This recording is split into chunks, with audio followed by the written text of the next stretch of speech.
Basi tunapoanza kipindi chetu hiki, niwakaribishe, nitapiga magoti na kuweza kuomba. Asante Baba yetu wa mbinguni kwa nafasi hii ambayo umetupa neema ya kutoa ujumbe huu, na kusihi kwa neema yako kaweze kulitumia ninapowakilisha ujumbe huu katika ulimwengu huu ulioenea wasiwasi na hofu, na kusihi Bwana kaweze kunibariki na ukaweze kuwabariki wasikilizaji wote watakaoendelea kufuatilia masomo haya na masomo tutakayoendelea kuyatoa. Uendelee kuyabariki ili yatuandae tuweze kutubu dhambi zetu na maisha yetu, tujiandae kwa ujio wako mara ya pili. Bariki somo hili, nibariki nami kupitia jina lako Yesu, amen. Basi nipende kuwakaribisha. Baada ya kuwa tumemaliza ombi, tunamshukuru Mungu kwa sababu ya kipindi hiki cha pekee sana kwa ajili ya kuwasilisha ujumbe katika dunia yetu ambayo ina shida nyingi ambazo zimeikabili. Somo letu litakuwa na kichwa cha somo kinachosema tumaini la mwisho, ujumbe kwa dunia iliyojaa wasiwasi. Tunakwenda kuiangalia dunia yetu ambayo imekuwa na matukio ya kusitua na ya kushangaza sana, ambayo haya yote ni kutimilika kwa unabii uliotabiriwa na maandiko matakatifu. Kwa hiyo narudia, kichwa cha somo kinasema tumaini la mwisho, ujumbe kwa dunia iliyojaa wasiwasi. Tunaposoma katika unabii wa Biblia na hasa maneno ya Yesu Kristo aliyoyatoa akiwa anazungumza na wanafunzi wake, yanatuonyesha kwamba tunaishi katika nyakati za mwisho. Kwenye kitabu cha Luka sura ile ya 21 fungu la 25, kwa muktadha wa somo letu tulionalo katika kipindi hiki, imeandikwa katika Luka sura ya 21 mstari wa 25. Maandiko yanasema, tena kutakuwa na ishara katika jua na mwezi na nyota, na katika nchi dhiki ya mataifa, wakishangaa kwa uvumi wa bahari na msukosuko wake, watu wakivunjika moyo kwa hofu na kutazama mambo yatakayo upata ulimwengu, kwa kuwa nguvu za mbinguni zitatikisika. Hapo ndipo watakapomwona Mwana wa Adamu akija katika mawingu pamoja na nguvu na utukufu mwingi. Basi mambo haya yaanzapo kutokea, changamkeni mkabinue vichwa vyenu, kwa kuwa ukombozi wenu umekaribia.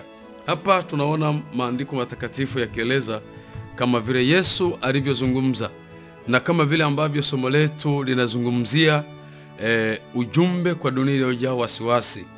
Mtumishi wa Mungu Luka anaandika maneno ambayo Kristo alikuwa ameyatabiri, na somo letu likiwa na kichwa cha somo kinachosema tumaini la mwisho, ujumbe kwa dunia iliyojaa wasiwasi.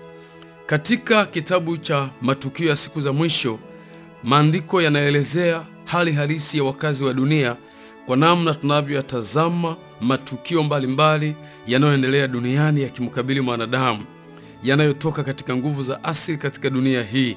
Hivyo kitabu hiki kinatuelezea kwa kufafanua zaidi maneno haya yaliyoandikwa na Luka kwamba nguvu za mbinguni zitatikisika na Mwana wa Adamu ataonekana mawinguni. Mungu amekusudia kutoa ujumbe wake katika kipindi hiki kabla Mungu hajaiangamiza dunia. Mungu anawapa wanadamu wa kizazi hiki nafasi ya mwisho, kama alivyotoa nafasi kwa kipindi cha Nuhu, kwamba Nuhu atangaze ujumbe. Na Mungu alitoa kipindi cha rehema cha miaka 120 ili watu waweze kumrudia yeye, na wale ambao wangekuwa tayari kuacha dhambi zao na kumrudia Mungu wangeweza kuokolewa na kuingia ndani ya safina. Biblia inatuelezea, unaposoma kitabu hicho cha Mwanzo sura ya 6, tunaona mabilioni ya watu waliangamia katika gharika, wakaokolewa watu 8. Halikadhalika Mungu alitoa nafasi kwa watu wa Sodoma wakati Lutu alipotangaza ujumbe wa kuwaita watu watoke ndani ya mji wa Sodoma, wakati Sodoma na Gomora zilikuwa zimejaza kikombe cha uasi mbele za Mungu kwa kuiarifu dunia. Ndivyo tunavyoona katika kipindi hiki chetu. Ndio maana Mungu amekusudia tuweze kuwa na mafundisho haya kupitia channel hii ya YouTube, ili watu wanaweza kutazama ujumbe huu wajue pia Mungu ametoa kipindi kingine kwa kizazi chetu cha leo. Mungu ametupa muda kwa ajili ya kila mmoja kusikia ujumbe huu. Ingawa tunaishi katika dunia yenye mkanganyiko wa matukio ya kutisha, maafa ya hatari yanayotisha na kuangamiza maisha ya watu. Haya ni mambo yanayoripotiwa na vyombo vya habari, ni mambo tunayaona tunaposoma magazeti, tunapoona kila mtu katika maisha yake ana udadisi. Ndio maana maneno ya Luka yanazidi kuwa na nguvu. Luka, nirudia kusoma maneno haya kwa sababu ni ya msingi katika mada yetu hii. Anasema, tena kutakuwa na ishara katika jua na mwezi na nyota, na katika nchi dhiki ya mataifa, wakishangaa kwa uvumi wa bahari na msukosuko wake, watu wakivunjika moyo kwa hofu na kwa kutazama mambo yatakayo upata ulimwengu. Kwamba watu wanavunjika moyo kwa hofu wanapotazama matukio ya dunia. Sasa nirejelee kitabu cha matukio ya siku za mwisho. Matukio haya ni aina gani yanayotuonyesha katika maandiko matakatifu? Kitabu cha matukio ya siku za mwisho cha nabii wa Mungu Ellen G. White kinaeleza na kutupa picha halisi ya mafunuo ya pekee ya ulimwengu ambao tunaishi. Ni ukurasa wa 11, sura ile ya kwanza. Wasiwasi ulioenea pote kuhusu wakati ujao. Kuna wasiwasi unaoibuka miongoni mwa wanadamu, kwa watu wote wa jinsia zote, rika zote, watu wenye mamlaka, watu wenye nyadhifa za namna fulani katika jamii ya wanadamu. Wote wamekaza hamasa zao tunapoona matukio haya yanayoendelea katika dunia. Nitanukuu maneno haya kwenye kitabu hiki cha matukio ya siku za mwisho, ukurasa wa 11. Anasema, wakati huu wa sasa ni wa shauku kubwa kwa wote wenye uhai. Kwamba kipindi hiki kwa watu wote ambao wana uhai unaamsha udadisi kutokana na matukio yanayoendelea kote ulimwenguni.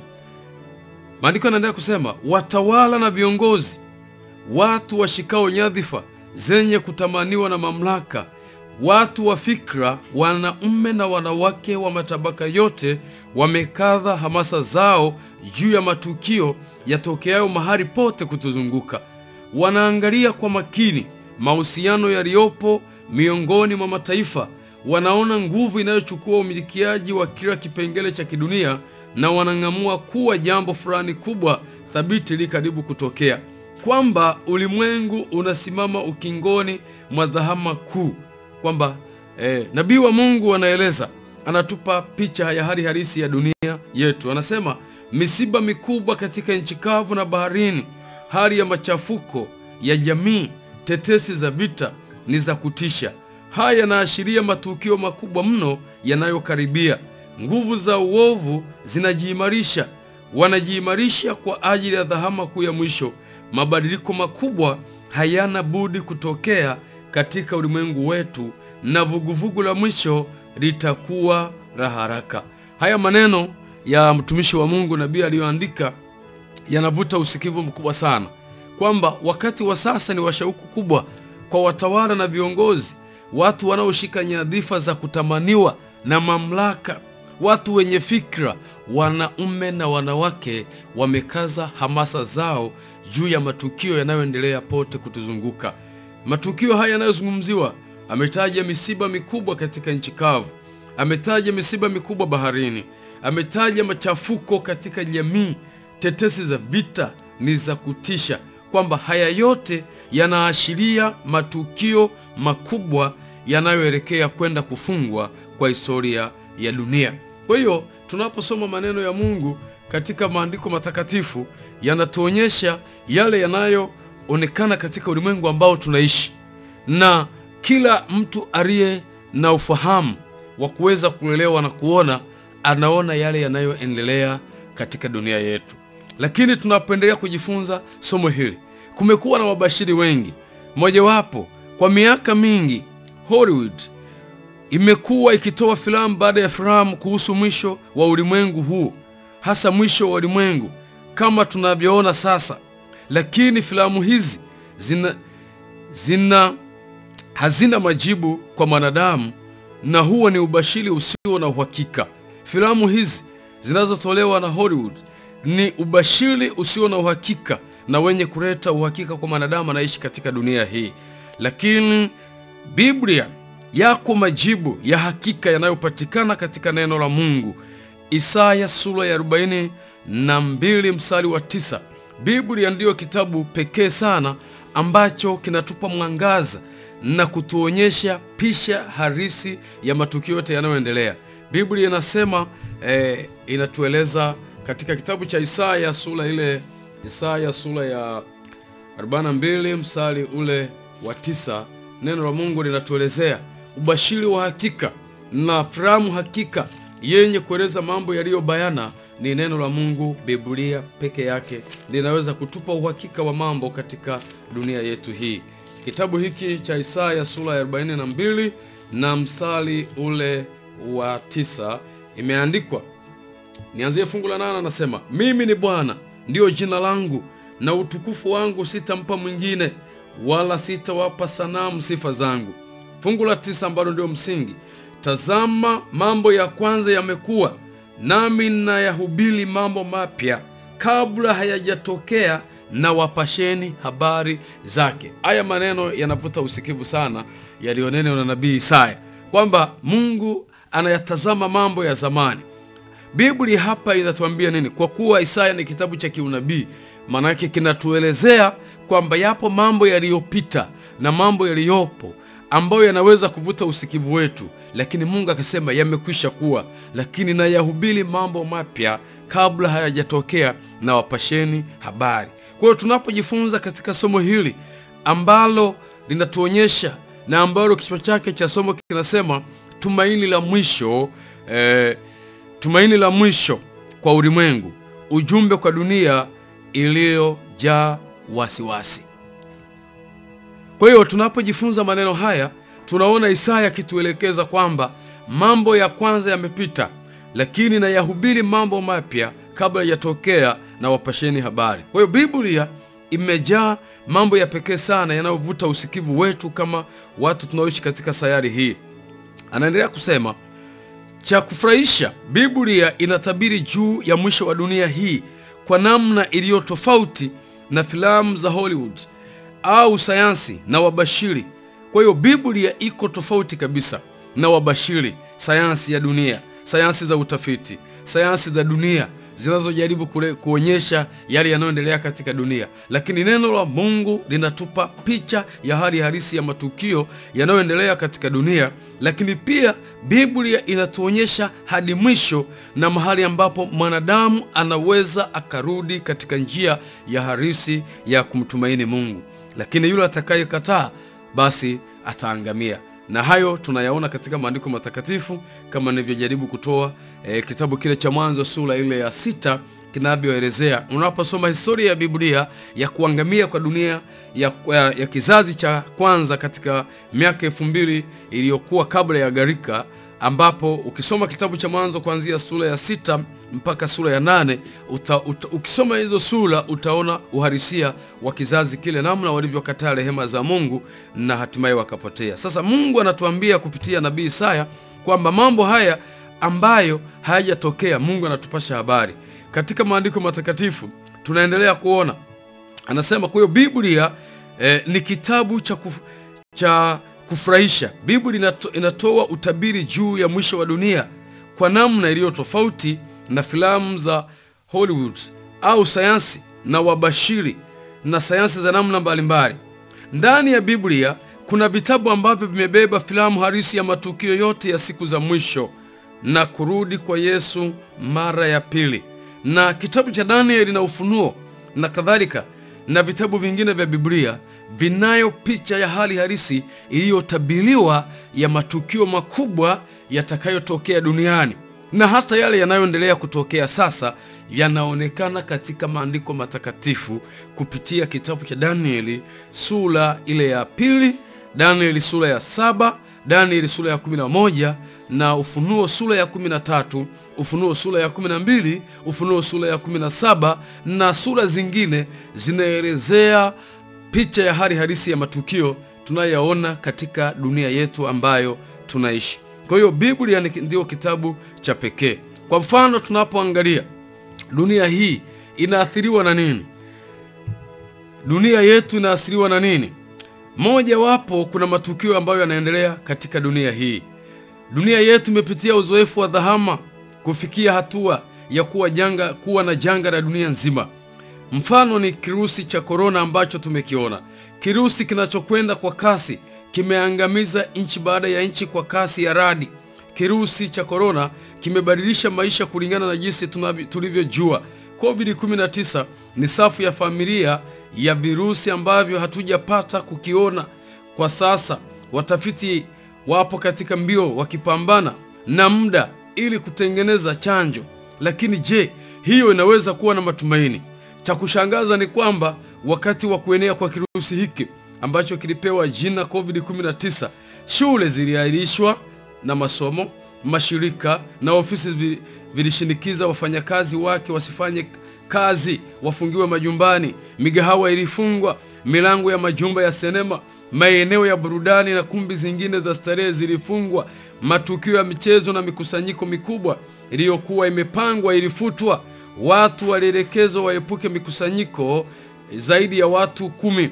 Umbali kati ya mtu na mtu ukawa ni msemo wa kawaida kwenye vyombo vya habari, kwamba haya ni mambo ambayo yamepita. Nafikiri watu wote ambao miaka 3 au 4 iliyopita ni tukio ambalo limeikumba dunia, kwamba umbali kati ya mtu na mtu ukawa ni msemo uliojaa kwenye vyombo vya habari. Mawakala wa serikali na majimbo waliweka miji yao katika vifungo, yani lugha iliyozoeleka iliitwa karantini. Kwenye baadhi ya nchi mifumo ya tiba ilizidiwa, hisa zikashuka kwenye soko la kimataifa, ukosefu wa ajira ukaongezeka kwa kasi ya kutisha. Hivi vyote vilileta hofu kwa binadamu, hofu kwa watu, maisha yakaporomoka, hali ya maisha ikawa ngumu. Lakini swali kubwa tunapokitazama kirusi cha korona, kwamba ni kirusi ambacho kimebadili mfumo na system ya dunia. Lakini nataka kusema kitu kimoja kwa wakazi wa dunia na watazamaji wetu na wasikilizaji wetu mnaotakao fuatilia masomo haya, kwamba kipo kirusi cha hatari zaidi ya korona. Na ninajua nikitamka kwa kauli hii huenda ikaamsha ushawishi na udadisi katika masikio ya watu, kwamba kipo kirusi zaidi ya COVID-19 au kirusi cha korona ambacho kilienea kwa kasi zaidi, na nitapenda kukizungumzia kirusi hiki. Na kirusi hiki ndicho kimebeba maafa ya dunia. Tunafahamu kabisa kwamba korona ni kirusi ambacho kiliua watu wengi, kiliambukiza watu kwa haraka na kilisababisha maafa katika dunia. Baadhi ya nchi nyingi ziliripoti maafa mengi. Tunakumbuka kama nchi ya India kwa siku walikuwa wanaripoti vifo 4,000. Italia mifumo ilizidiwa ya kiafya, watu walifungiwa ndani, shida zikaongezeka. Ingawa tunashukuru Mungu sisi kipindi hicho kwa taifa letu la Tanzania, taifa letu lilichukua njia pekee, na hapo tunamshukuru aliyekuwa kiongozi wetu ambaye ni hayati John Magufuli kwa kuchukua njia thabiti na kutazama kuwarudisha watu kwenye mfumo wa kurudi kumtazama Mungu. Yeye alienda kinyume na mataifa yote duniani, akawaelekeza watu wa Tanzania na wakazi wa Tanzania tuombe, turudi kwa Mungu. Mungu ambariki katika jambo hilo, kukumbuka kuwatazamisha watu kwa Mungu kinyume na mataifa mengine. Sasa nizungumzie kirusi hiki. Kirusi hiki ni kibaya zaidi sana kuliko kirusi cha korona. Tunafahamu kirusi cha korona kilisambaa kwa kasi. Kabla kikiwa katika nchi ya China, Wachina walipata tabu katika kila taifa walipokuwepo. Lakini ghafla tulisikia kwenye vyombo vya habari kirusi hiki kisambaa kama mitambo ya umeme. Lakini sasa sizungumzii kama korona, nazungumzia kirusi ambacho ni zaidi ya COVID-19. Kirusi hiki ndicho kimebeba maafa yote katika dunia hii. Nadhani kila mmoja angetamani aweze kufahamu kirusi hiki ni nini. Hata mimi natamani nikifahamu. Hata mimi ninayezungumza katika mada hii na somo hili natamani nifahamu kirusi hicho. Na tutakipataje? Je, kirusi hiki tutakipima kupitia MRI, CT scan, au tutakipima kutumia mitambo gani? Au tutakipima kirusi hiki ili tuweze kutambua kirusi hiki hatari kwa jamii ya wanadamu? Je, tutatumia X-ray? Tutatumia mitambo gani na vifaa gani vya kutambua magonjwa au virusi ili tuweze kutambua? Jibu ni jepesi. Kirusi hiki tutakitambua kwa kupima kwa kutumia Biblia. Kirusi hiki ni dhambi au ni uasi. Dhambi ni uasi wa sheria ya Mungu. Uasi umeipelekea dunia yetu kufikia mahali hapa tulipo. Dhambi ni kirusi kinachoenea kwa kasi kuliko kirusi cha korona. Dhambi umekuwa ni mdudu ambao unatafuna seli zetu za kiroho, seli zetu za akili, seli zetu za ufahamu, seli zetu za ubongo wa ufahamu na wa utambuzi. Kwa hiyo dhambi ndiyo kirusi hatari na kinachoenea kwa kasi kuliko COVID-19.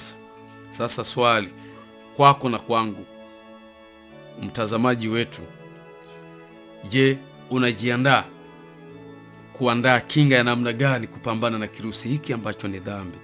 Dhambi ni nini? Biblia inatueleza dhambi ni nini. Dhambi, kabla sijazungumzia dhambi ni nini, naomba ninukuu katika maandiko matakatifu, kitabu kile cha Isaya sura ya 24.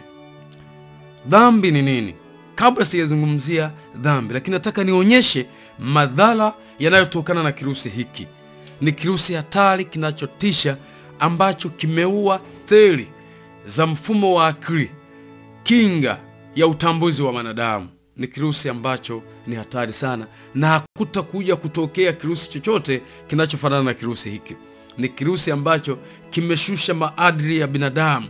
Ni kirusi ambacho kimetafuna akili ya mwanadamu, maisha ya mwanadamu. Ni kirusi ambacho kinaangamiza nguvu za kimwili, nguvu za kiroho, nguvu za kiakili, na maadili yanapotea katika maisha ya wanadamu. Ndio maana Mungu amekusudia kuionya dunia hii kupitia channel hii ya YouTube ambayo imeandikwa Onyo la Mwisho kwa Dunia, kwamba tunaweza tukajifunza kupata kimbilio kutokana na kirusi hiki. Katika kitabu kile cha Isaya sura ile ya 24 mstari wa kwanza nasema, tazama Bwana ameifanya dunia ukiwa tupu, aifanye ukiwa, aipindua na kuwatawanya wakao ndani yake. Na itakuwa kama ilivyo hali ya watu, ndivyo itakavyokuwa hali ya kuhani. Kama ilivyo hali ya mjakazi, ndivyo itakavyokuwa hali ya bibi yake. Kama ilivyo hali yake anunuaye, ndivyo itakavyokuwa hali yake auzaye. Kama ilivyo hali yake akopeshaye, ndivyo itakavyokuwa hali yeye akopaye. Kama ilivyo hali yake atoaye faida, ndivyo itakavyokuwa hali yake ampaye faida. Fungu la 3, dunia hii itafanywa tupu kabisa na kuharibiwa kabisa, maana Bwana amenena neno hilo kwamba dunia hii itaharibiwa. Maandiko yanatuambia kwamba dunia hii itaharibiwa na Mungu amenena neno hili.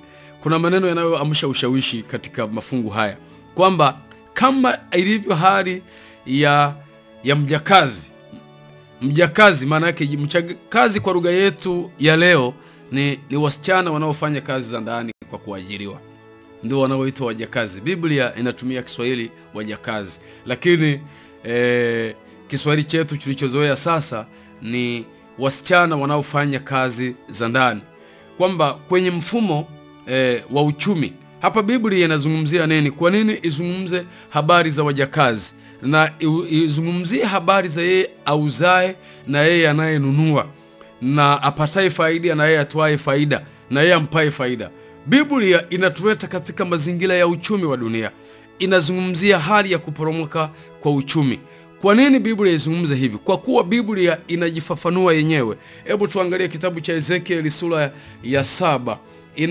Inaamsha Isaya kupitia Ezekiel anafafanua maneno haya. Ezekiel 7 na Ezekiel 7 mstari ule wa 12. Maandiko yanasema, Ezekiel 7 mstari wa 12 anasema, majira yamewadia, siku ile inakaribia, huyo anunuaye asifurahi wala asihuzunike auzae, maana ghadhabu imewapata wote jamii.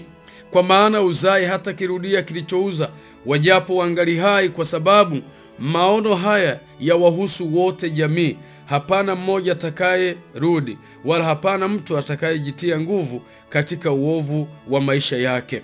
Biblia inasema, inaeleza kwamba Biblia hapa tunaambiwa uchumi wa dunia.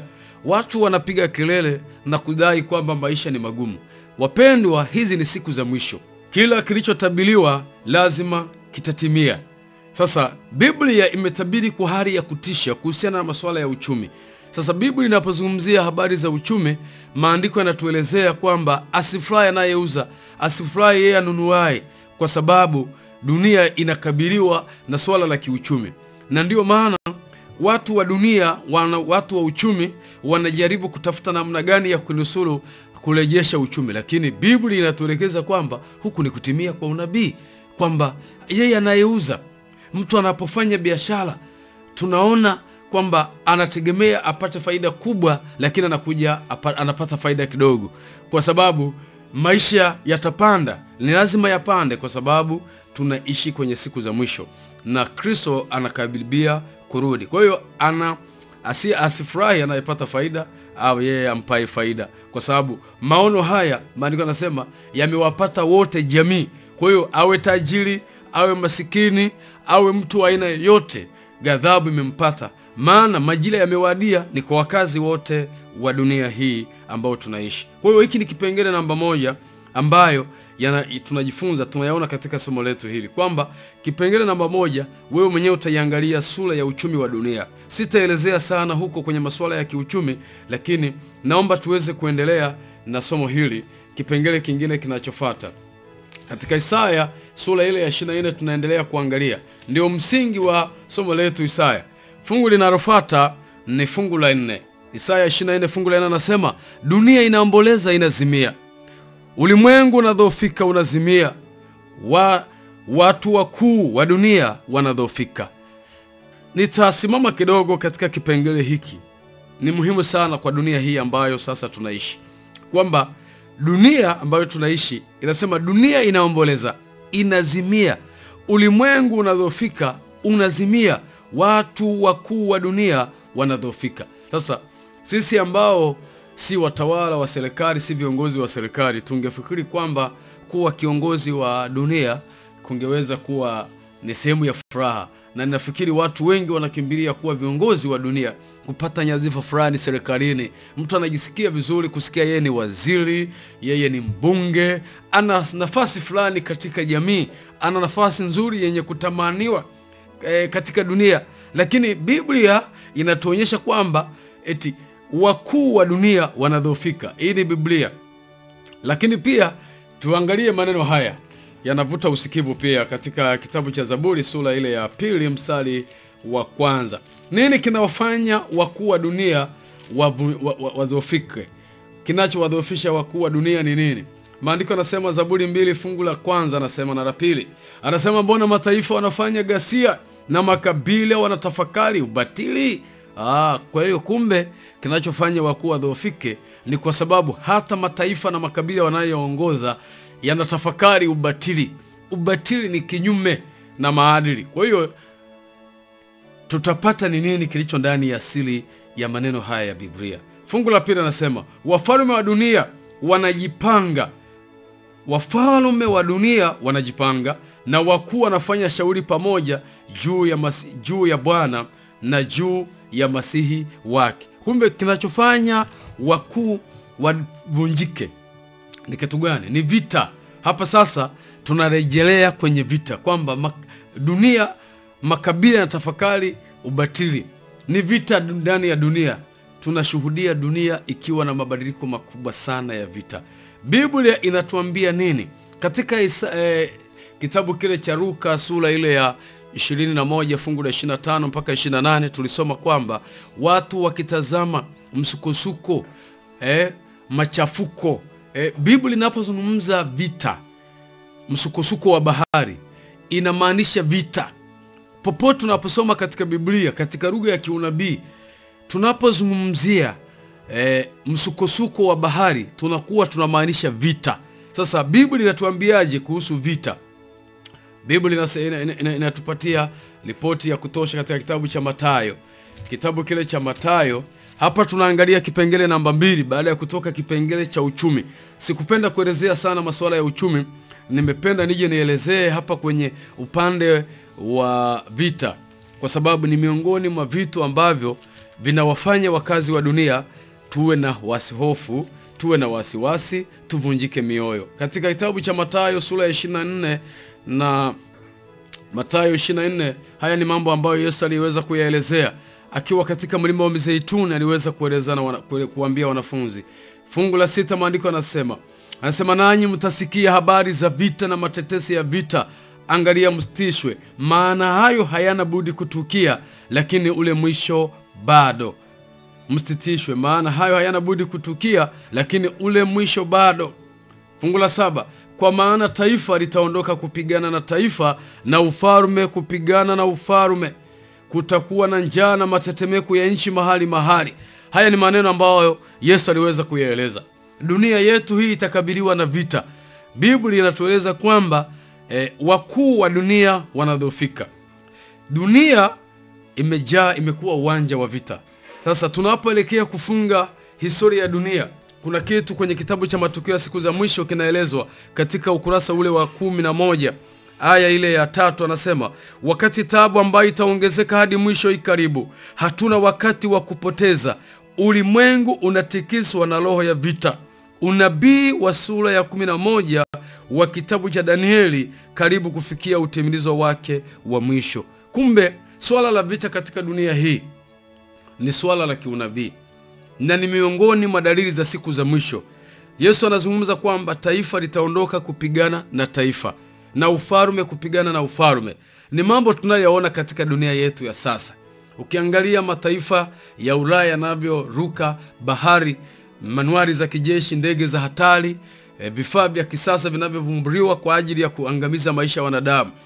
Mataifa mengi yamewekeza bajeti zao kubwa katika vita. Sasa vita hivi vimeleta madhara katika maisha ya wanadamu, vimesababisha milipuko ya magonjwa. Hebu tuangalie kitabu cha Huduma ya Kikristo, kinaeleza matukio haya.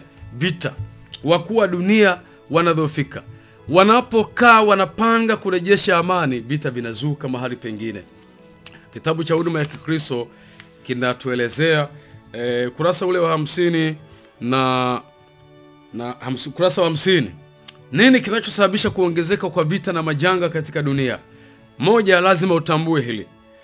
Anasema, Roho wa Mungu hata sasa anaendelea kuondolewa katika ulimwengu. Vimbunga, majanga, machafuko, moto na mafuriko na majanga ndani ya bahari na nchi kavu yanafuata moja baada ya jingine kwa haraka. Wanasayansi wanajaribu kuelezea matukio haya.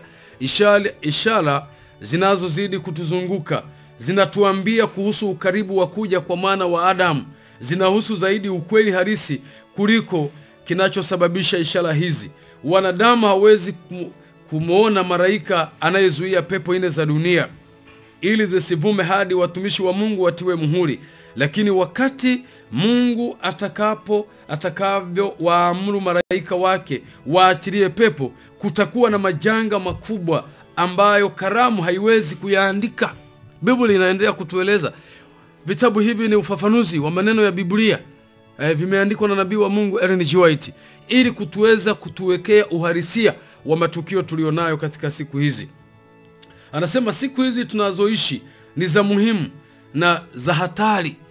Ni siku za hatari ambazo tunapaswa kuamsha akili zetu kuyatazama matukio, lakini kikubwa tuandae maisha yetu. Tumejifunza na tumeona kwamba dhambi ndio kirusi cha hatari kuliko ugonjwa wa corona.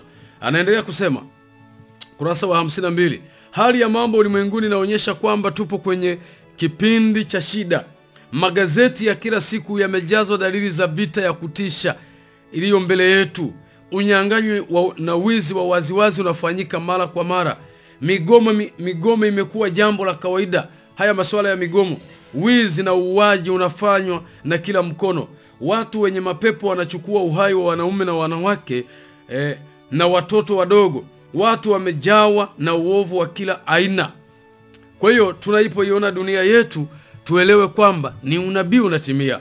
Unabii wa Danieli sura ya 11 kuanzia fungu la 40 kwenda mpaka fungu la mwisho hadi sura ya 12 ni unabii ambao tunahitaji kujifunza tuweze kuelewa. Ni muhtasari wa Danieli sura ya 2, ni muhtasari wa Danieli sura ya 7, ni muhtasari sura ya 11 ya Danieli, ni muhtasari pia wa sura ile ya 10. Sura zote za Danieli muhtasari wa matukio yake umerejewa kurudiwa katika sura ile ya 11.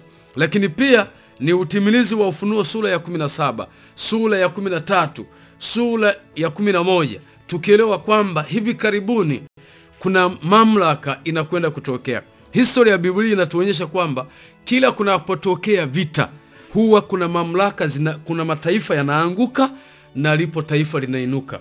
Sasa lazima tujifunze, ingawa linaweza lisiwe somo letu kwa siku ya leo, lakini kadri tunavyoendelea tutajifunza ili tuweze kuona. Anaendelea kusema, ulimwengu umejawa na roho ya vita. Unabii wa sura ya 11 ya kitabu cha Danieli unakaribia kufikiria utimilizo wake. Punde hali ya matatizo iliyoelezwa katika unabii huu itatimia. Kwa hiyo tuelewe kwamba tuko kwenye kipindi cha kutimia kwa unabii. Sasa tunapozungumzia kutimia kwa unabii huu, naomba nielezee, tuusome kidogo, japo haitakuwa somo letu kwa siku ya leo, lakini kwa kipindi kingine, kwa kuwa ni maneno yanayozungumziwa sana. Danieli sura ya 11 fungu la 40 inaelezea nini? Na ndio vita tunazoziona zinaendelea katika dunia ambayo tunaishi. Danieli sura ya 11 mstari ule wa 40, maandiko yanasema, Biblia inatupa matukio haya ya msingi. Anasema hivi: na wakati wa mwisho mfalme wa kusini atashindana naye, na mfalme wa kaskazini atamshambulia kama upepo wa kisulisuli, pamoja na magari ya vita na wapanda farasi na merikebu nyingi. Naye ataingia katika nchi hizo na kufurika na kupita katikati. Tena ataingia katika nchi hiyo. Narudia. Tena ataingia katika hiyo nchi ya uzuri, na nchi nyingi zitapinduliwa, lakini nchi hizo zitaokolewa kwa mkono wake Edomu na Moabu na wakuu wa watu wa Amoni. Naye ataunyosha mkono wake juu ya nchi hizo, hata nchi ya Misri haitaokoka, lakini atakuwa na nguvu juu ya hazina za dhahabu na fedha, na juu ya vitu vya thamani vyenye thamani vya Misri. Na Waribia na Wakushi watafuata nyayo zake. Maandiko yanatuonyesha kwamba unabii huu ndio ambao unaendelea sasa, umeshatimia. Na hapa tunapoendelea na kujifunza somo hili, zipo ishara za unabii huu ambazo zinaendelea kutokea. Yaani hata ndani ya hii dakika ninayozungumza kuna utimilifu wa unabii unaoendelea na unaoendelea kutimia. Sasa anaendelea kusema, tuko kwenye kipengele cha vita, ulimwengu katika roho ya vita. Nilionyeshwa watu wa dunia wakiwa katika machafuko makubwa, vita, kumwagwa kwa damu, ubinafsishaji, uhitaji, njaa na magonjwa vilikuwa vimejaa katika nchi. Kisha nikatazamishwa kwenye tukio, kulionekana kuwepo na muda mfupi wa amani. Kwa mara nyingine nilionyeshwa watu wa duniani ambapo machafuko yalikuwa makubwa tena. Shida, vita, umwagikaji wa damu pamoja na njaa na magonjwa vilitawala kila mahali. Mataifa mengine, pointi iko hapa, mataifa mengine yaliingia katika vita hii na machafuko. Vita vilisababisha njaa, uhitaji ulisababisha umwagikaji wa damu na magonjwa. Kisha mioyo ya watu ikajawa na hofu kwa kutazamia mambo yatakayoupata ulimwengu. Haya ni mambo ambayo yanaamsha usikivu kwamba mataifa mengine yaliingia katika vita. Tunaona kwa mfano, nichukulie mfano, kuna vita ambayo inaendelea kati ya Urusi na Ukraine. Kuna vita inayoendelea mashariki mwa Kongo, lakini kuna vita inayoendelea Sudani Kaskazini. Kuna vita inayoendelea katika nchi ya Sudani Kusini, nchi changa kabisa katika nchi za barani Afrika ambayo imepata uhuru haina miaka mingi.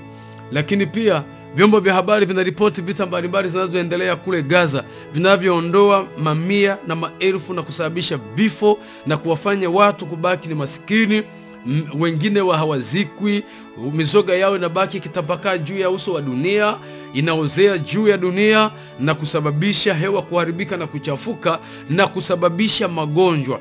dunia hii ambayo tunaishi. Mataifa mengine yanaingia kwenye vita. Kwa mgongo mwingine, mataifa hayo hayo yanaingia kama kigezo cha kutafuta amani. Tunapoangalia vita, watu wa Mungu, manabii walitabiri, watu watalia amani, amani, amani haitapatikana. Kwa nini amani haipatikani? Ni kwa sababu hakuna amani ya kweli kwa watu wanaovunja sheria ya Mungu. Jambo hili tutaliona tutakapofika kwenye kipengele kinachozungumzia dhambi ni nini. Dhambi tulivyoona ni uasi wa sheria.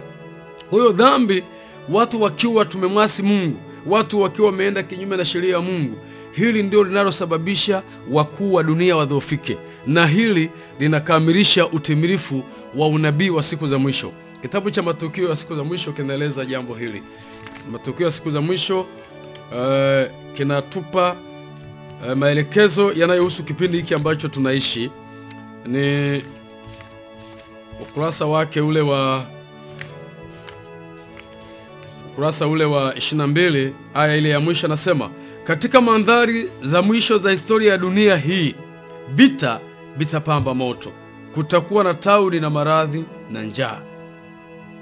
Hapa maandiko yanatuelezea kitu cha pekee na cha msingi kuhusu vita, kwamba mataifa mengi yataingia katika vita, na vita zinaripotiwa. Kule kusiko na vita kuna maandamano, watu wakidai haki zao. Sasa nani atainusuru dunia hii? Yesu Kristo anarudi mara ya pili. Tunahitaji kila mmoja kuandaa maisha yetu. Viongozi wa dunia wanadhoofika, wanatafuta amani. Biblia inasemaje kuhusu amani? Kitabu cha Ezekieli sura ya 7 mstari wa 25 anasema, uharibifu unakuja, nao watatafuta amani, lakini haitapatikana. Biblia inasema nao watatafuta amani, amani haitapatikana. Kwa nini amani haiwezi kupatikana? Viongozi wanaokaa, wakuu wa dunia wanaokaa kujadili kurejesha amani, ndio chanzo cha migogoro, cha kuondoa amani ya dunia. Na huo ni utimilifu wa unabii, kwamba vita katika mandhari ya kufunga historia ya dunia, vita vitapamba moto. Kwa hiyo ndio maana Biblia ikasema wakuu wa dunia wanadhoofika. Kitabu cha Isaya, kitabu kile cha Isaya kinaelezea kikituambia kwamba hakuna amani kwa wale wanaotenda mabaya. Biblia inasema hakuna amani. Mikataba ya amani inapowekwa inavunjika. Pale pale mikataba ya amani inapowekwa, hapo hapo inavunjika. Wanaposuluhisha mgogoro huu, kule kwingine vita vingine vinazuka. Wanapokwenda kufanya suluhu, huku maandamano yanafanyika, watu wakitafuta haki zao. Je, ni nani atakayeinusuru dunia? Watu tunapaswa kurudi katika maneno ya Mungu. Mungu anatuelekeza kwamba tunapaswa kuacha dhambi. Tunapoacha dhambi, amani ya kweli inapatikana katika utiifu wa neno la Mungu. Katika kitabu kile cha Zaburi ya 119 na fungu lile la 165 nasema, wana amani nyingi waipendao sheria yako, maana hawana la kuwakwaza. Wana amani nyingi waipendao sheria yako, maana hawana la kuwakwaza. Kwa hiyo amani ya kweli inapatikana katika neno la Mungu. Kama mwanadamu, na amani hii Yesu aliitoa katika kitabu kile cha Yohana sura ya 6. Yohana sura ya 6, amani ya kweli Mungu ameieleza, na Yesu aliwapatia wanafunzi wale wanaomrudia Kristo, wale wanaoacha dhambi zao na kutii amri za Mungu na kurejea kwa njia ya toba. Hao wataipokea amani ya kweli. Hata kama watakufa katika kifo cha kimwili, watafufuliwa katika ufufuo ule wa kwanza, Kristo atakapokuja mara ya pili. Hii ndiyo habari njema ambayo Bwana anakusudia iwafikie wakazi wa dunia. Katika kitabu hiki cha Yohana sura ya 16, maandiko yanatuelezea amani ya kweli inavyopatikana. Anasema Yesu, fungu la 31, anasema Yesu akajibu, je, mnanisadiki sasa?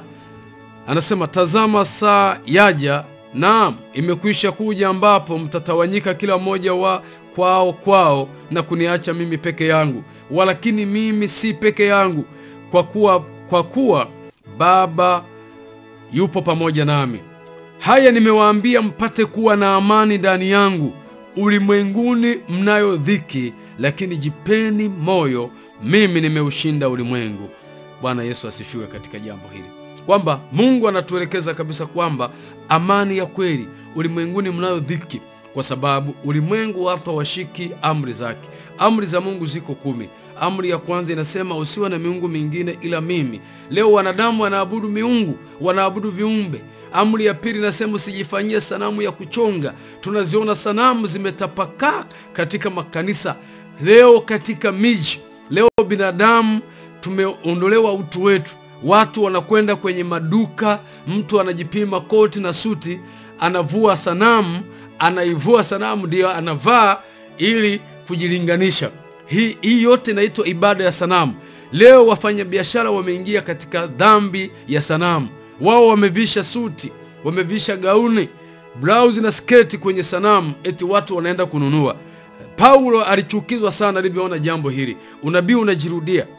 Leo miji yote nenda, kila sehemu miji watu wanauza nguo bila kuweka bahati nzuri mimi nami miaka kadhaa niliwahi kuwa muuzaji wa mitumba. Tulikuwa tunaweka kwenye enga, leo tunaweka kwenye sanamu. Kwa hiyo hii inaashiria kwamba ibada ya sanamu imetapakaa.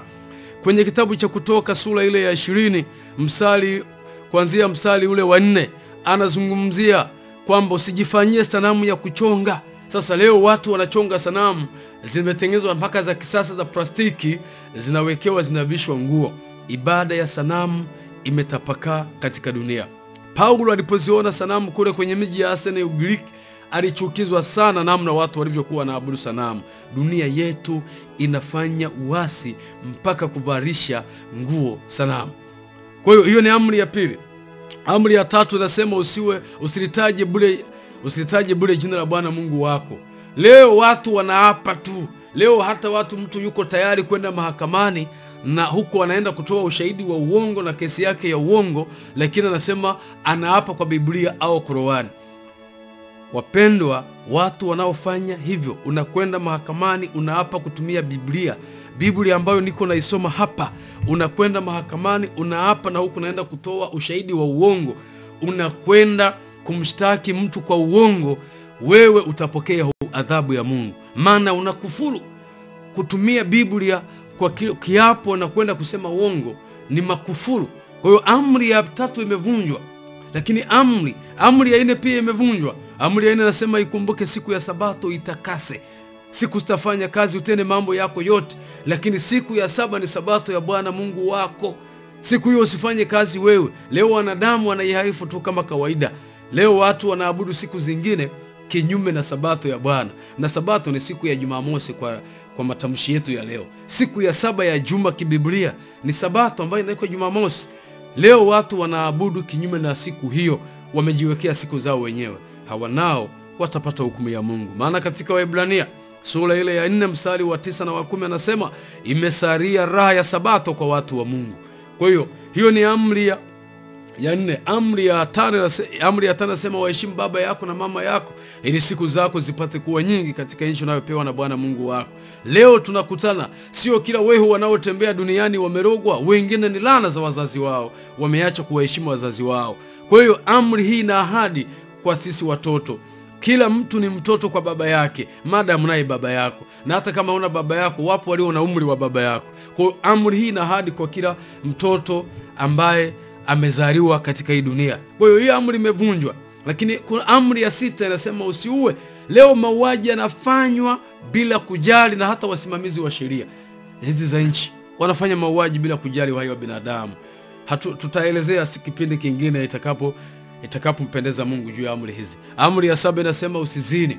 Leo watu wanazini. Amri ya 7 inasema usizini haihukumu tu kitendo cha uzinzi cha kujamiana kinyume na ndoa. Inahukumu hata wale wanaovaa mavazi ya ambayo yanawaacha uchi, yani mavazi yasiyo kujistiri. Kinawahukumu hata wale wanaotamani kwa macho. Amri hii tunapaswa tuitii. Ni wangapi ambao wamevunja amri hii katika dunia hii? Ndio maana Maandiko yanasema kwamba watu wanadhoofika, dunia imetiwa unajisi, Bwana ataiangamiza, ataiharibu. Amri ya 8 inasema usiibe. Lakini leo watu wanaiba. Hata wasimamizi wa sheria nao wanaiba, mahakimu, majaji nao wanaiba, wanapokea rushwa. Rushwa ni wizi. Rushwa inahukumiwa na amri ya 8 inasema usiibe. Rushwa ni wizi. Utapeli ni wizi, ujambazi ni wizi.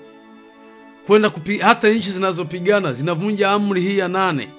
Zinavunja amri ya 8 na amri ya 6, kwa maana ya kwamba zinavamia nchi nyingine kwenda kupora mali na kufanya mauaji. Uli uvunjaji wa amri. Vitendo hivi hakika Mungu atavilipa.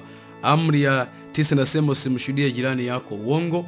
Leo uongo umekuwa ni jambo la kawaida. Hata vyombo vya habari, media nyingi nazo tunazionya, zimekuwa zikieneza uongo, uchonganishi, zinachonganisha mataifa, zinachonganisha wanasiasa, zinachonganisha wachungaji, zinachonganisha maisha ya jamii kwa kunukuu na kuweka clip ambazo ni za kichonganishi. Hawa nao taaluma hii nzuri ambayo ingetumika kueneza maadili katika dunia, baadhi ya watu na baadhi ya vyombo na baadhi ya media zinatumika vibaya kuleta hofu na uchonganishi katika dunia.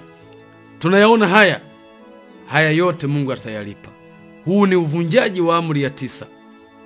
Amri ya 10 nasema usitamani nyumba ya jirani yako, usitamani mke wa jirani yako, wala chochote alicho nacho jirani yako. Hii hujumuisha mali zote za jirani yako. Tunapotia amri hii ya 10, tunakata mzizi wote wa dhambi ya tamaa. Tunapoona vita, tunapoona uzinzi, tunapoona uwaji, tunapoona wizi, ujambazi na vitu mbalimbali, ibada za sanamu na kadhalika, hii yote inakatwa na mzizi wake ni ushikaji wa amri ya 10. Amri ya 10 inakata mizizi yote ya dhambi. Kwa hiyo amri 10 za Mungu zimevunjwa. Kwa hiyo Mungu aendelee kutujalia tunapoendelea kusikiliza mafundisho haya, ni mafundisho yenye mibaraka. Maana Mungu ametupa kipindi dunia hii. Ingawa vita vinaendelea katika dunia, ingawa maafa yanatokea katika dunia, mioto na milipuko na mafuriko vinatokea, vinaangamiza maisha ya watu wengi, lakini bado Mungu ametupa nafasi ya rehema ili tuweze kuwa na maandalizi kumrudia yeye, ili tuweze kutubu dhambi. Na kama tutafanya hivyo, tutaweza kuokolewa. Tunapoelekea kumaliza somo letu na kipindi chetu hiki, turudi katika kitabu chetu cha Isaya. Niliwaambia kwamba Isaya sura ya 24 itakuwa kama ndiyo msingi wa somo letu hili, kwa sababu ndipo ameelezea hali halisia ya dunia hii, uchumi, vita. Sasa ninaingia kipengele cha mwisho ambacho naenda kuzungumzia uasi. Niliahidi kwamba uasi nitauzungumzia katika kitabu cha Isaya sura ile ya 24 ambayo tulikuwa tukisoma.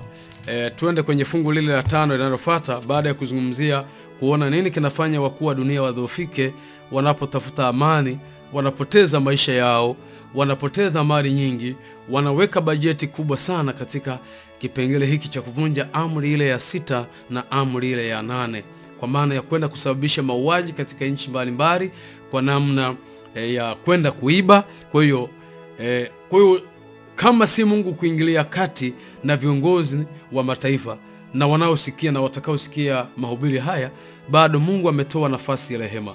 Maana hata watawala wa dunia, marais, wafalme, viongozi wote, majemedari, makanali, wote hawa wako chini ya mvuto wa Mungu. Hakuna mwanadamu aliyenunua uhai wa kifo. La, hayupo, isipokuwa hili ni la Mungu peke yake. Kwa hiyo tunawaonya na kuwaelekeza kwamba, na kuwasihi kwamba wasikie, warejee, na ikiwapendeza na ikimpendeza Mungu, na wao katika katiba zao waweke sheria hizi za Mungu, amri za 10, na zifundishwe sehemu zote. Dunia hii itapata amani. Kwa hiyo dhambi ambayo ni wasi wa sheria. Fungu la 5 anasema, tena dunia imetiwa unajisi kwa watu wanaoikaa, kwa maana wameziasi sheria.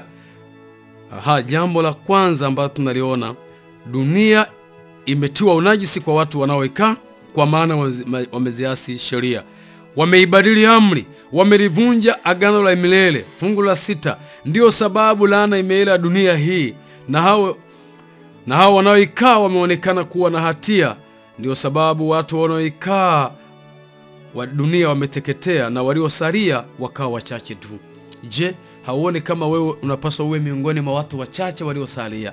Na hao waliosalia wanapatikana Ufunuo sura ile ya 14 fungu la 1 mpaka la 12. Ukisoma pale utaona waliosalia wazishikao amri za Mungu na kuwa na imani ya Yesu hawakuingia katika uchafu. Hao waliosalia ni watu wachache katika hii dunia, katika makabila yote na mataifa yote, ambao watarudi kujifunza na kuzijua amri 10 za Mungu zinadai nini, na hao watadai damu ya Yesu Kristo iwatakase.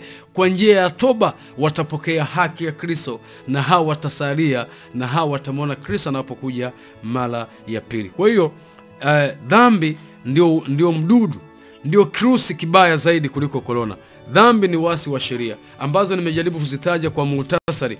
Dhambi ni wasi. Katika waraka wa Yohana, mtume Yohana aliweza kuandika maneno haya. Katika kitabu hiki cha waraka wa Yohana, nabii nani mtume Yohana anatuandikia nini maana ya uasi, kwamba uasi kwa lugha nyingine, uasi ni dhambi ni wasi wa sheria, lakini dhambi ni upingaji, ni kupinga sheria ya Mungu, kwamba kukataa sheria ya Mungu na amri za Mungu. Hiyo inaitwa uasi. Kitabu hiki cha waraka wa kwanza wa Yohana sura ya 3 mstari wa 4 anasema, kila atendaye dhambi afanye uasi, kwa kuwa dhambi ni uasi. Kwamba kila atendaye dhambi afanye uasi, kwa kuwa dhambi ni uasi. Dhambi ni uasi, ni upingaji wa sheria ya Mungu. Na tunafahamu kwamba dhambi, sisi tunaofanya dhambi au yule atakayeendelea kufanya dhambi, yeye dhambi imetokea wapi? Unaposoma kitabu cha Ezekiel 28 kuanzia fungu la 12 mpaka fungu la 15, dhambi ilianzia kwa shetani. Kwa hiyo kirusi hiki cha dhambi kilianzia kwa shetani, na tunaona pia shetani alifukuzwa mbinguni, na hii ndiyo vita ambayo inakwenda kukamilika. Achana na hizi vita za kimwili. Vita inayokwenda kukamilika ni vita baina ya wema na uongo, inayekaribia kufika mwisho wake. Kwa hiyo hii ndiyo vita tunayozungumzia.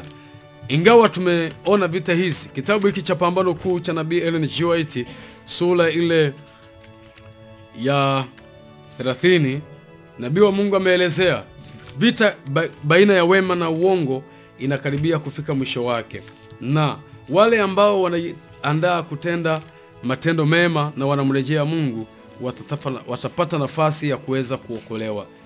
Katika kitabu hiki cha Pambano Kuu, samahani, sio sura hii ya 30, ni 32, Pambano kati ya wema na ubaya, ni ukurasa wa 430. Kwa Kiingereza ni ukurasa 518 hadi 19. Anasema, pambano kuu kati ya Kristo na Shetani ambalo linaendelea kwa karibu miaka 6,000 karibu linakwisha, na hivyo mwovu anazidisha juhudi zake maradufu ili kushinda kazi ya Kristo anayoifanya kwa niaba ya wanadamu na kukaza watu katika mitego yake, kuwashikilia watu katika giza la kutokutubu mpaka upatanisho wa Kristo unaisha, na huku hakuna dhabihu nyingine tena kwa ajili ya dhambi, ndiyo lengo analotafuta kulitimiza. Kwa pambano kati ya wema na ubaya ambalo limekuwa likiendelea takriban miaka 6,000, ambalo linakaribia mwisho wake, maandiko yanasema Shetani anaendelea kuwashikilia watu wasitubu, wakati huu ambapo Kristo ametupa kipindi cha rehema. Kwa hiyo katika muda huu ambao tumeona kwamba dhambi ni uasi wa sheria, kila atendaye dhambi afanye uasi, kwa sababu dhambi ni uasi wa sheria. Ndio anasema kwamba dunia imetiwa unajisi kwa watu wanaoikaa, kwa sababu wamevunja sheria. Dhambi na matatizo yote na maafa tunayoona katika dunia si vita, si njaa, si majanga yanayoipata dunia. Hapana, ni kirusi ambacho ni dhambi ambayo imeingia ndani ya wanadamu na kuvunja sheria za Mungu. Ndio maana mauaji yamekuwa kitu cha kawaida, sanamu zimekuwa kitu cha kawaida, hata mpaka kwa wafanya biashara kama tulivyoona. Kwa hiyo amri za Mungu ndio zimevunjwa, na kama wanadamu tutarudi kwenye amri za Mungu, tutaishuhudia amani ambayo Kristo anasema, amani yangu ninawapa. Amani hii ni amani ya moyoni, kuridhiwa, kukubaliwa na Mungu, maana yeye ndiye mfalme wa amani. Biblia inasema Kristo ndiye mfalme wa amani. Dunia hii inaelekea mwisho wa kufunga kwake historia. Mungu atusaidie na atujalie tunapoendelea kusikiza mafundisho haya. Wale ambao watamrudia kwa toba ya kweli, Bwana atawapokea, na ujumbe huu ni lengo la kuweza kuwaamsha wakazi wa dunia kuachana na dhambi. Ni ujumbe ambao ni wa matumaini. kama ambavyo tulijifunza katika somo letu. Kichwa cha somo kinasema tumaini la mwisho, ujumbe kwa dunia iliyojaa wasiwasi. Lengo la ujumbe huu ni kuwarudisha watu katika misingi ya neno la Mungu. Ni watu turudi katika toba ya kweli, kuandaa maisha yetu Kristo anapokuja mara ya pili. Kabla Kristo hajaja mara ya pili, vita inapoendelea na mmomonyoko wa maadili na kuporomoka kwa maisha ya kibinadamu ndani ya dunia hii, inatuonyesha kwamba dunia inakwenda kufika kikomo chake. Kwa hiyo yapo masomo mengine tutaendelea kuyatoa, tunaendelea kuwasihi Bwana watu waendelee kufuatilia masomo yetu. Haya ni masomo endelevu. Katika vipindi vitakavyofuata tutakuwa na masomo yatakayofafanua kwa undani zaidi, hasa kitabu kile cha Danieli sura ya pili na Ufunuo. Yaani kwa ujumla kwamba tutakuwa na mafundisho yanayohusu kitabu cha Danieli pamoja na Ufunuo. Vitabu hivi ambavyo vimebeba filamu ya matukio yote ya dunia hadi kurudi kwa Kristo mara ya pili. Na Kristo kabla hajarudi, vitabu hivi vimetabiri kwamba kuna utawala utatokea duniani ambao ni mpinga Kristo, uje utangazwe duniani, ambao utaigawanya dunia katika vipande viwili. Na hiyo ndio vita ambayo ni vita ya mwisho, vita ya Armageddon, ambayo imeandikwa Ufunuo 16 kuanzia fungu la 12 mpaka fungu la 16. Kwa hiyo Mungu akubariki msikilizaji, na Bwana akujalie tunapojiandaa kuanza maisha mapya katika Kristo Yesu. Mungu abariki maneno haya kwa jina lake Yesu Kristo. Amina. Hapo hitimisha kipindi hiki, tuombe. Baba yetu unaishi mahali pasiri juu mbinguni, tunashukuru sana kwa ajili ya somo hili ambalo imekupendeza liweze kutolewa katika ulimwengu huu. Tunaendelea kuomba, endelea kutubariki, endelea kuwabariki wasikilizaji wote ambao wamesikia maneno haya, na wale watakaoendelea kusikiliza sehemu mbalimbali katika kona nne za dunia. Uendelee kutuandaa na utubariki, na uendelee kulibariki fundisho hili kupitia jina lako Yesu. Amina.